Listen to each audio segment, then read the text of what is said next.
afternoon, a North London derby. Not a great result for Tottenham, but here we go.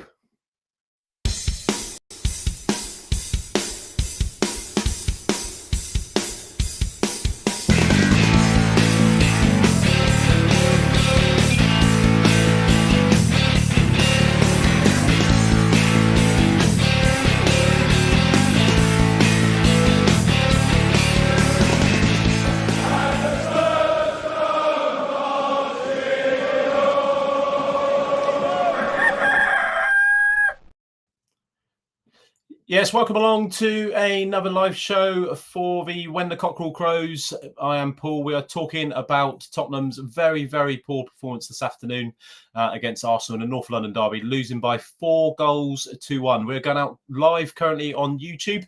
Please give us a subscribe if you like the show and you want to get involved. If you do want to get involved, I've posted a comment up on the YouTube channel with a link to join the studio. So that'll bring you into a little back room. I'll see you come up and then you can come on and have your little rant about Tottenham. This evening, we are very, very pleased to be joined by former, shall we say, Colonel Spurs chairman, Mr. Jamie Carnan. So if we bring Jamie in, welcome, Jamie. Hello, mate. You all right? Smiling. Yeah, well, you got it, I suppose, haven't you? That all cry. Yeah, welcome along. Obviously, talking about the game this afternoon. What's I know it's still fresh. What's it finished half an hour or so ago? What's your initial thoughts? Well, it wasn't the best way to spend a Sunday afternoon. Very disappointed. I thought we could have gone at them a little bit more. Yeah. But yeah, it was just pretty dreadful from the start, wasn't it? Yeah, it was. It wasn't a great afternoon, was it? It wasn't a great performance. So you say you thought we could have got at them a bit more. Where do you put that down to? What players, manager, the formation, the selection? Where do we start on this one? Well, I think from the get-go, the formation kind of swayed toward us being a bit more defensive, and inviting pressure on them, inviting pressure from them. And I think going into it with that defensive nature, we were always looking to be on the back foot. Whereas I think we'd gone with a slightly more attacking formation. We could have, like I said, got at them a little bit more. But I just didn't really see any fight, any tackles, anything that led me to believe that we wanted it more than them. No, I think you're right. That's the disappointing thing, isn't it? Really, it's the fact that, do you know what I mean? Our performance right from the off, really, we didn't really look like we were in a derby. We never had that intensity, did we? Do you think Thomas Frank's formation, going with 5 at the back or 3 at the back, whichever way you want to look at it, it ended up as a 5, really, didn't it? But do you think that kind of gets through to the players and right from the start and sends a message of we haven't come here to win, or maybe kind of sneak a win? Or I think it's hard not to, right? If you suddenly change and you go 3 at the back, your mindset changes to a defensive one, whether you want it to or not. So I think fans and players will probably both have the same opinion, personally. Yeah, definitely. Like if we I've got the team line up here actually. If we start with the team, we just bring the team in there. So during obviously Vicario in goal, we've got the back 3 of Van der Ven, Romero, Danso. What do you think the thinking was there, going with that back 3? Do you think it was maybe wedging Danso into the side to take advantage of his long throws and maybe give us that? I mean, if that is the reason, then I think it's a weak reason. I think ultimately, I think we gave them too much respect. I mean, I know they're top of the league, they're playing really well, but we didn't need to show them that much respect. And if you look at their front 4, aside from Saka and Eze, I wouldn't call Trossard and Mourinho, who I don't think is a striker, as world beaters. No. So I don't see why we needed to do that personally. I think Van der Ven and Romero would have been able to deal with quite comfortably Marino and Eze. And I think the fullbacks could have dealt with Saka and Trossard. I don't see any reason why we needed to do that. No, I kind of agree. Looking at it, they kind of always found the extra man in midfield, didn't they? We were kind of isolated with Palhinha and Bentancur both getting pulled out wide. Yeah. Rice and Zubimendi kind of held their position, and Eze, Trossard, Saka, they kind of tucked in, didn't they, and created that overload in midfield, and we never really got to grips with that. You mean, I don't know if you watched it on Sky, the camera cut to Frank quite a lot, and he was deep in conversation with Matthew Wells and Cochrane, the coaches, but we just never really got to grips with that midfield, I don't think, and that was where they kind of won it, and the quality kind of came through from there, didn't it? It was always, don't get me wrong, it was always going to be a tough afternoon, but I think it was that midfield battle ultimately where they just kind of bossed it right from minute one, didn't they? Yeah, agreed. I can't remember how many times that we tried to get the ball out from defence. Yeah. Van der Ven or Romero trying to pass it forward into the midfield area, and every time it went to an Arsenal player. Bentancur and Paulinho couldn't get a sniff in there. No. So maybe one less defender and one more in midfield in the central area would have helped us in that place. We also felt that Kudus and who else was on the other wing? Sorry, Odegaard. Yeah, Kudus and Odegaard. They both had to sit so narrow to try and accommodate the overlaps from Spence and it's a blur. Udogie, yeah. And they just didn't get forward enough. So we were really narrow. We didn't offer any width. Just to accommodate Danso in defence for an attack, which I don't think warranted it personally. No. So I know hindsight's wonderful, isn't it? It's always easy looking back at the result and saying, look, we should have done this, that, and whatever. But would you have gone back with a back four and put the extra man in midfield? That's what I would have done. Yeah, I felt like the back four would have been fine. We could have had two holding and a bit more of a playmaker in the middle, which would have crowded out or at least given their midfield a bit more of a challenge. Yeah. And would have given us something to maybe try and do something in the final third. Yeah. Because it went up there and immediately came straight back down. Yeah, definitely. If we look at the possession stats and things like that, which we kind of look at a lot now, don't we, in football? Give me a second. I'll just So if we got like what our total passes 328 to their 442, like long passes 55 to their 51, through balls 0, which kind of says it all, really, doesn't it? Touches, I mean, they came out on top in pretty much every department, didn't they? Yeah. The alarming one for me there, like if you can see that graphic, is touches inside the opposition box. Yeah. 27 for Arsenal to our 4. That's nowhere near where it should be, is it? Absolutely not, and it shows again that we didn't do anything in that final third. No. Everyone was sat so deep and so narrow that we just couldn't get close. No. And it's not just that, but if you look at the shots on target, I mean, if you include Richie's speculative effort, which was a great goal, we really didn't have anything else. And it's not just this game. Chelsea, I think we only had one shot on target. Yeah. We are overperforming our XG significantly. I think we're fourth on the XG table, fourth bottom on the XG table, and we're in the top 8, top 6 for goals scored. So it is really showing us that creativity in the final third is lacking, and it's something that we need to work on quickly. Otherwise, we're going to get left behind quickly. Yeah, but does the defensive, you say about the attacking performance, do you know what I mean? Like, I think it was Bournemouth at home. We didn't have a shot on goal until the 60th minute or something, which seems to be a common thing, doesn't it? We know that Thomas Frank is very kind of pragmatic as a manager and likes to build from the back and things like that. But you go away from home, concede 4 goals. At home, last time out, we conceded 2 against United. So that's 6 goals now in 2 games. For a manager that is, renowned for building from the back. And do you mean we're only 11 or 12 games into the season now? But is that worrying? I think it's always worrying when you can concede goals, especially the number that we have done over the past few games. I'd be inclined to give Frank a little bit of slack. I think he has proven himself to be a good defensive coach. Yeah. Ultimately, I think it falls on the players, and we've had this group of players for quite some time now.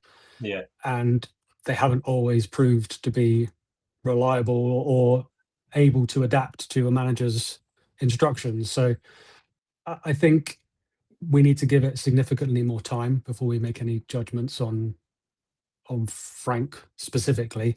Yeah. And I think that Arsenal's win today just shows how far along their project, if you like, they are in comparison to us. You know, we're constantly changing managers, we're constantly changing shape, personnel, and tactics and approach to games. Yeah. And Arsenal have had Arteta for a number of years, and you know they play a set way. They know each other. Yeah. So I don't think there's any significant cause for concern long term yet, but it's the beginnings of some concern, I would guess. Yeah, definitely. Just reading some comments that Kerry. Good evening, Kerry. Thanks for tuning in. She's basically saying, "What on earth were those Vicario halfway kicks all about?" Yeah, it's a bit random, wasn't it? Just seem to drift in our games now with nothing happening. That's true. That's a good way in kind of summing it up. Really, we are kind of drifting and coasting through games, aren't we? Passive, yeah. Yeah, passive. Yeah, definitely. Kerry's not really sure with Frank now. And did we have any shots on target at all other than Richie's? I think Xavi had one, didn't he? Which was kind of like weak and straight out rail, yeah. Yeah, if we just look at Thomas Frank's been speaking to the media, been speaking to Sky after the game. We'll just read a little bit of his quotes. He says, "I think it's extremely painful. I won't talk away from that. It was a bad performance. It was completely the opposite of what the intention was when we came here. We can only apologise to the fans for the performance. I think no matter if both teams wanted to play short, they got more out of that, and we couldn't get out. When the team went long, we didn't win enough duels. That was exemplified by the 2-0 goal and the 3-0 goal, where a player went through two or three players, bad performance, and we lost. I've seen a lot of character and fight in this team, but we didn't win enough duels. We call out whatever we want, but we didn't win enough. I tried to play 5-4-1, so we touched on there whether it was a 3 or a 5. He's called it a 5. I'll always take responsibility as my choice in the end to take the system then, and we changed it at halftime. My view on it is that no matter what formation we play today, we don't have enough duels or intensity in the decisive moments, and it's very difficult to win a football match." So the goals I want to see in more detail. The whole game I need to watch tonight, and it would be difficult to watch. Yeah, it was a bit. Creativity, he says that that has been an ongoing theme that we are working hard to improve. Things. This is something we keep hearing every week, don't we? But we actually need to see some improvement in that. He also adds, "It doesn't look great today or against Chelsea. We need to keep working on it. There are a lot of things in this game we need to do better. We are 4 months into it." Pretty much what you touched on there, isn't it? That Arsenal are so many years into their project now, and they are further in the journey as a team, and that was very obvious today. Of course, there will be noise. We played against our biggest rivals and we lost badly, but we keep noise out and we focus. I know this team is very competitive. I know this team is competitive, and we showed that against Man City and PSG, of course. It looks bad today. It was not good enough. So that's basically Thomas Frank talking to Sky after the game today. Well, we've got PSG to look forward to. I mean, nice, easy game. That's what you want, isn't it? Nice, easy one to bounce back with and get us winning on the winning run. But I mean, it's a little concerning that he's referencing games that were in August about being competitive, and it's now November. Yeah. And I was just looking back at the results in the Premier League. Yeah. And we've had a lot of lucky results, in my opinion. You know, the draw against Wolves. You know, I don't think we've ever really taken a game by the scruff and just run away with it. Everton was 3-0. That was relatively comfortable, I suppose, but they still had more possession than us. Burnley, I don't know what the stats were for that. The first game, wasn't it? Which one? The Everton one? Burnley. I think we beat them 3-0. Oh, yeah, but yeah, Burnley was pretty comfortable, I suppose. But again, they were August. You know, the new manager bounced, I suppose. Yeah. But it was also concerning in there that he says, "I've seen a lot of character and fight in this team." Yeah. And then he spent most of the interview talking about a lack of winning duels. Yeah. And yeah, that was plainly and painfully evident today, wasn't it? But this is the problem, though. You mean you've got Arsenal who are they touched? I think Gary Neville said it in commentary. They've got they're a very, very big side. You mean you've got Rice, Subamendi, across the back four, Timber, Calafiore, the two centre halves, Chappie, whatever he's called, and Saliba. And we're just sticking it down their throat every the opportunity we have. We're going long, but the problem is you've got Richarlison up there running around like a headless chicken against that kind of back four, and he was very isolated, and he was having to drop into midfield. But when he did get the ball, and there were a few occasions where he won possession, and he turns and faces their goal, and he's facing 6 red shirts with nobody in white anywhere near him. Yeah, and more often than not, he had 30 or 40 yards of grass ahead of him. That with no additional support, he was the last man, and there was no. If Frank intended to have overlaps with Udogie and Spence, they weren't there. It couldn't get out. It was either that or it was designed to be a flat back 5. Yeah. He's called it a 5-4-1 now, hasn't he? But I didn't really. I don't know. I was hoping before the game he's gone with a 3 and you kind of push the fullbacks on, but it didn't work out that way. They obviously Arsenal pressed very well and. Kerry said even his pressers are predictable now. So I think she said, is Kerry Frank out already? Well, she's called it. She said I'm really not sure with Frank now, to be honest. So she has kind of called it. I don't know. I'm very much Frank in. I'm always of this kind of. I was chatting to a mate of mine who's a Liverpool fan today at work, and he was saying that I said, "Look, are you slot in or out?" And he was kind of slot out. He's got to go. Wow. But he was, But on the flip side of that is, I did say to him, I said, "Look, who do you bring in?" And he was kind of like, "Bring back Klopp," which probably won't never happen. But this is the thing, isn't it? We're always, the Tottenham fans, we've been there kind of as much as most or more than most. That we're very quick to get rid of the manager. We need change, but what does change look like? And that is the thing. We can't keep going 4 months into a project and starting again. Yeah, I sincerely hope that there's not a big Frank out section of the fans already, because I don't think that's what we need. We don't need more managerial change and turmoil, and another group of players that need more time to bed into a different set of tactics and plans and that kind of stuff. Like you, I'm very much Frank in. I think given time and the right players at his expense, then I'm sure it will improve. I did briefly look at his managerial stats, and right now he's very much in the same region as both of his previous clubs in terms of win percentage. Bromley and Brentford were both around the 40 to 45% win percentage, and that's where he is with us now. So I'm hoping that's not a ceiling. I'm hoping it's just time that he needs to get to grips, and the players to get to grips with his style. Do you think it will be? Can you see it? Yeah, I can see it. Yeah, I think it's a good appointment, and I think unlike the previous few managers, I can foresee a period of time where he is here and we are stable and we are improving and challenging. We don't need more change. Not right now. No. I think it's got to take a significant downturn in atmosphere and performances and general demeanour around the club before anything like that changes. Yeah, I think you're right. I think there's a lot of growth in this side, isn't there? There's a lot of youngish players, if you like, that will improve. People like Spence and stuff like that, and I think there's a lot more to come from him. Well, yeah, you look at our final third. You've got Odegaard, Tell. Yeah. I don't know exactly how old Kudos is, but you've got the makings of a very very young. You've got Saar, Bergval, and lots of exciting, decent youth players. Yeah, and it's just going to take time. Yeah, it will. So you touched on Odegaard there. Do you? Where do you see him? I know he seems to be your favourite in a minute, doesn't he? He does. I'm not quite sure what he sees in him right now. I know he's young and he's raw and he's got a lot of pace.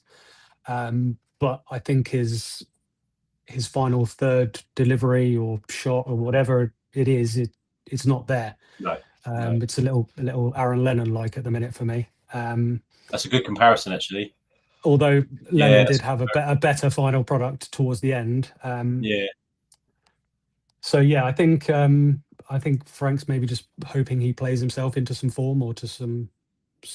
Yeah, I'm not really sure. I feel like there's probably better options there. I think so. Yeah, we've got a couple of players like that, haven't we? You look at Mathys Tel as well. He obviously didn't play today, but him and Odegaard both came off the bench against United and kind of changed the game, didn't they?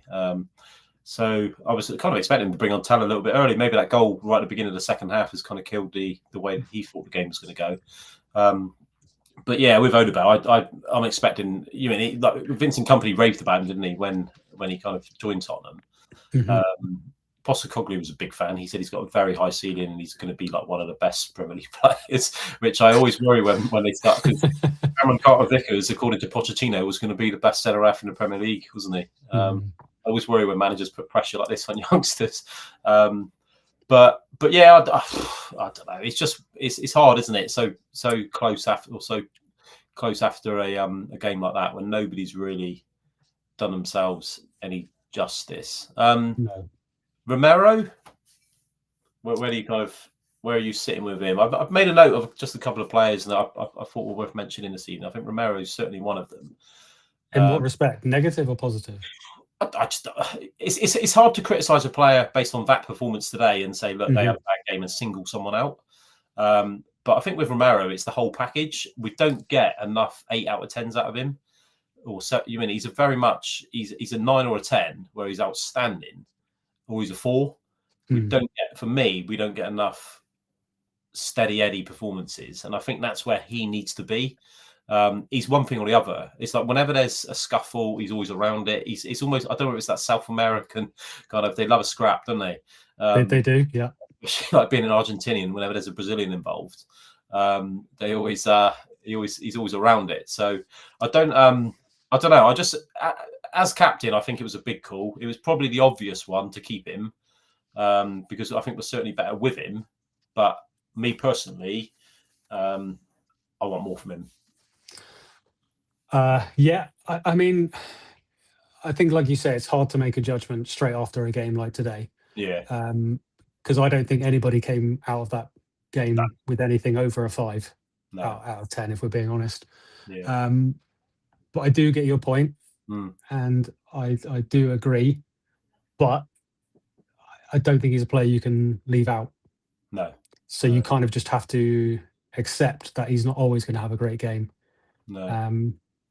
Maybe I don't know. I was going to say maybe that was part of the reason Danso was in there. But if Frank foresaw Romero having a bad game, then you don't play him full stop, do you? Do you think just one that's kind of undroppable? He can't drop Van de Ven or Romero. So the only way Danso's going to get a game is like a rotated cup game, or when he goes with the 3 at the back. I don't think any player is undroppable. No. Especially if they, I mean, if they continue to play like they did today, then all of them can be dropped. But he's the skipper, and him and Van de Ven have a very good partnership at the back. Yeah. And I think we are stronger with that pairing than without them. Yeah. But like I said, there was all of the team today did not turn up. No. Okay.